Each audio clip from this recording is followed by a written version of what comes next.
Alright, welcome back. As you can probably tell, I'm in the Duramax. Today we are hopefully going to be rescuing an E34 that has been sitting for years at this point. In the last week, I've purchased a 16-foot car trailer for stuff like this, so finally I don't have to go driving around trying to find a trailer to borrow or rent or whatever. Thankfully, finally I have a trailer. It's a little wet outside. Hopefully it doesn't rain and we can kind of just make this a smooth, quick pickup and bring it back to the shop. Let's go pick up the trailer.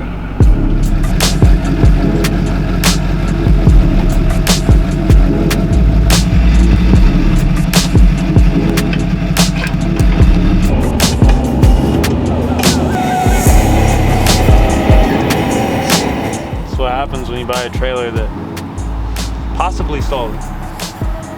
The previous owner had put a female end for this 5 flat. He put a female to another female, so I don't understand how he ever had it plugged in. So we're gonna quickly splice these together and then we'll be on the road to pick up secret vehicle. Yeah. Oh, they actually do? They actually work. Are you fucking with me? No, I swear to God. All right, let me hit the brake lights. Fuck yeah.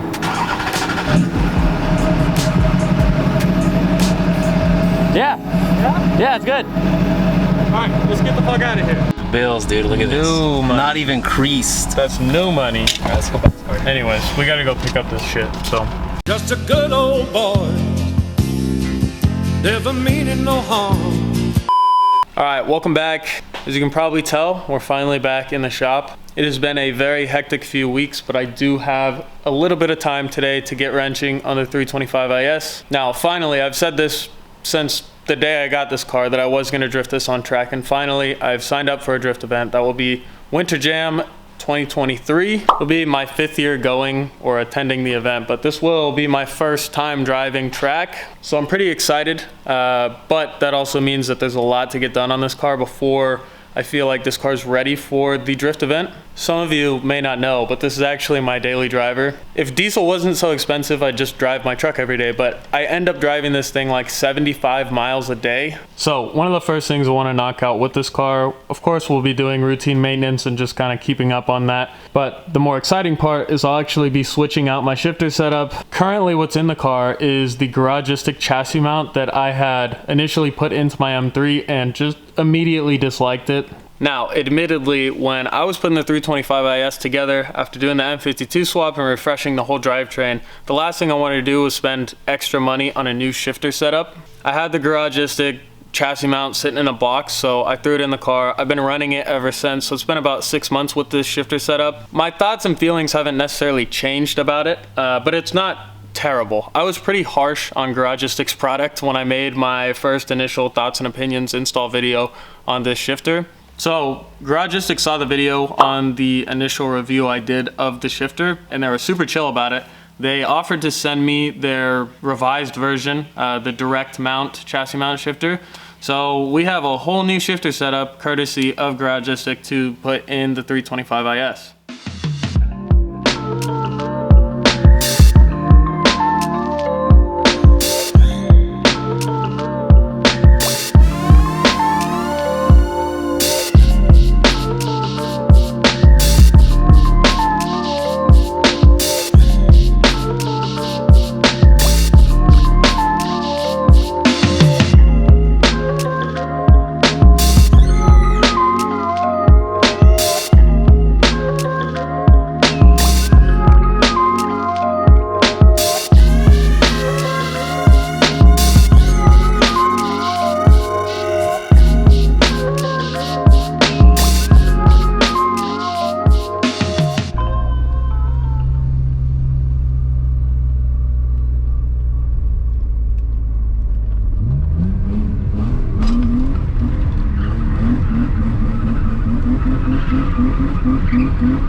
So here's what we have. Their direct mount shifter. You can see mounting in 3 points using the factory location So we shouldn't have to modify or drill into the transmission tunnel. Always a plus. I don't necessarily want to make a permanent modification ever if I can. So as you can see, we're mounted here, here, and here. These are 3 original locations. Absolutely no drilling was required, which is always nice. And this has an advantage over the sandwich plate just because it is directly mounted and it covers more surface area. So in turn, we should get a little bit stronger, more secure feeling planted shifter. Now, just as a comparison, this is the OG sandwich plate style shifter I pulled out of the car. And while this shifter might be older and have tons of shifts and mileage on it at this point, this shifter actually does feel better. Now, quickly, I want to acknowledge, while I do not have a ZF in this car, Garagistic does offer an updated DSSR. My initial complaint with the whole OG setup was their DSSR just fit terribly. The clearances were super off. I had to modify it. And even then, it just wasn't that great. So I don't think I'll be able to do this shifter its justice. I think that ideally, with their updated DSSR, new detemp pins, new selector joint, and the new shifter, I mean, this would be a beautiful setup with absolutely zero slop. But overall, we should see a pretty good improvement with this setup, and that's really mainly what I'm looking for. The nature of having, you know, a high mileage transmission and a 30-year-old car, you know, these components wear out, and no matter what you do, there will still be things like the detemp pins that, you know, are old.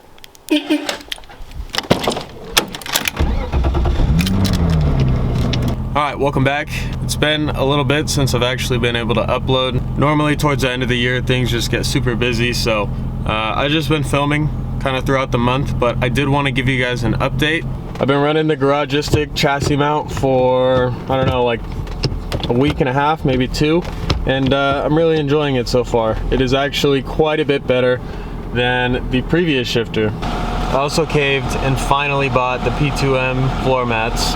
I never anticipated how excited I would be about floor mats, but they're really good, actually. I think that the BMW mats for just the non-M cars are currently NLA. I don't know if they're gonna come back, so I bought the P2M ones, been looking at them for way too long, and I'm very stoked on them. They are cut to fit, and that is what I like about them. So yeah, bunch of little upgrades here and there for the white car. I do want to give you guys kind of like a whole car check on this thing when I feel like it is ready for that. There's still a bunch of things I want to take care of on it, but I'm very excited to drift this car. We still have plenty to do on it until we get to that point, but we're getting close. As you can see, this side of the shop is pretty much clear. So Sebastian will be moving into this side of the shop. I used to rent kind of just this quarter over, and still that's the plan, but now that Sebastian will be in here, we'll kind of be able to utilize the space to the maximum. So stoked to move him in. I'm gonna go get my truck, get rid of a massive tire wall over there and dispose of those.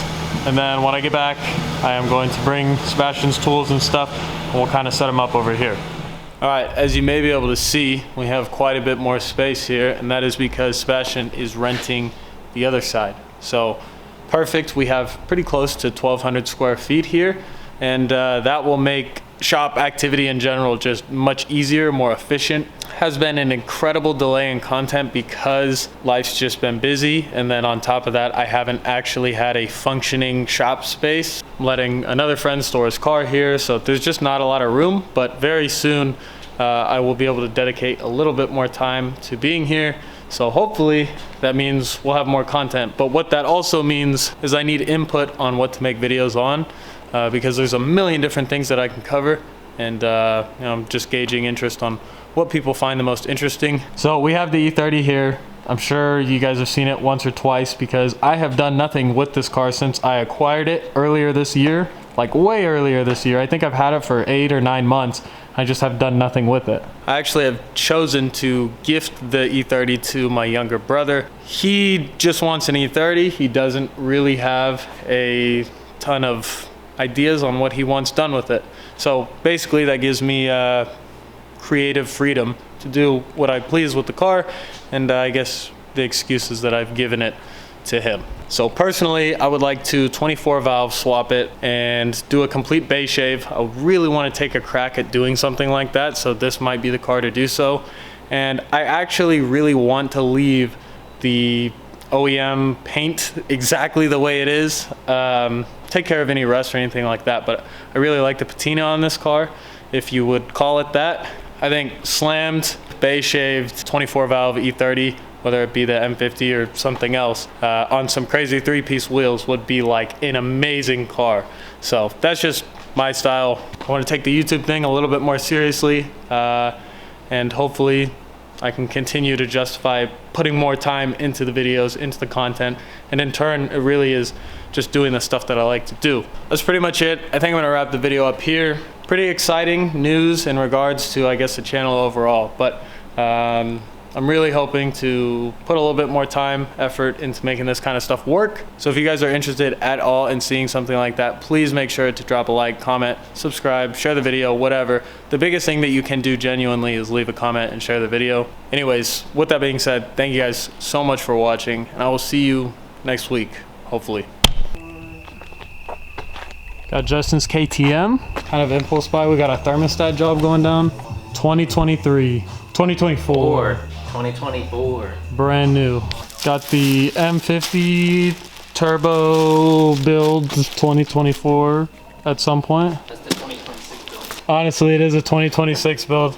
Shop update. We got the M3 outside. Sebastian's moving in.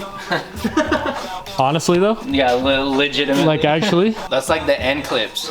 yeah, for sure. The bloopers. This is Where I spill his hot ass coolant on myself. Dude, and then it happens, and then he has to cut to the clip of it.